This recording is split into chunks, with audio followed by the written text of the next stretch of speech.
He's hugging him.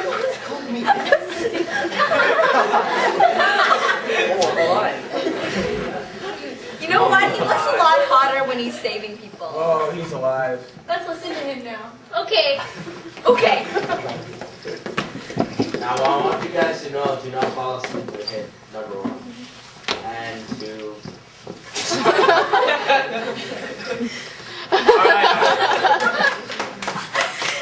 Sing. Anyways. Okay. That was our story. You may now be seated. Thanks. Thank you. Okay. So hopefully the message got across. But you have a clearer idea. In case it didn't, I guess we could elaborate a bit. So Paul was traveling a lot before he came to talk to them, right? Like he almost got into a plot, to sabotage He him. left his best friends to come and talk to these people, and they weren't even listening to him. Do you know how dry that is? Very dry. Very dry. So sometimes in Sunday worship, there's always a pastor who comes in or somebody else who comes in and talks about a sermon.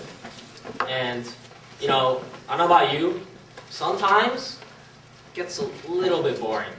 Just a little bit. Never. Never. Okay, I don't know about you. I'm just saying.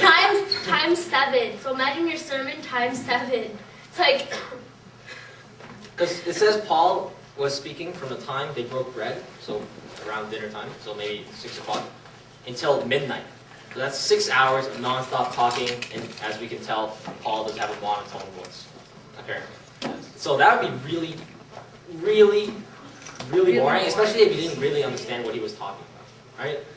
Boring enough, especially for one guy to fall asleep and then fall out the window, falling 3 stories all the way to the ground, right? And he should have been dead. I don't know. If I fell out of a 3-story window, I can't handle that. I'd be dead. and all his friends come around. Oh my gosh, Eutychus! No! But, oh man, why is Paul he's so boring, right? Or Bill, yeah, okay. But then Paul, he just decides still to. Yeah, to save it, right? He wasn't even listening. Paul traveled all this way to talk to people who won't even listen to him, and he's like, I don't even need to save this guy. But you know what? Just for these guys, just for them to see. You know what, guys? Don't worry. He's alive. He's alive, right?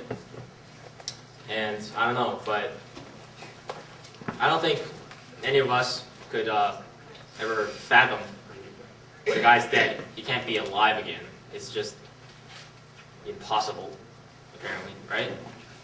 If somebody's dead, if you were dead, I'd be scared. Some guy came up to me and told me you were alive, I wouldn't believe him, right? But I guess they were interested because they listened to him until daylight, because that's when he's just kept on talking, 12 o'clock until whenever the sun came up. But they listened because they really wanted to hear what he had to say after that miracle was performed, right? And I guess that's a little bit like nowadays because. Okay, so Paul symbolizes God, so he's always trying to tell us something important, but we're like Bill and those girls that think he's hot.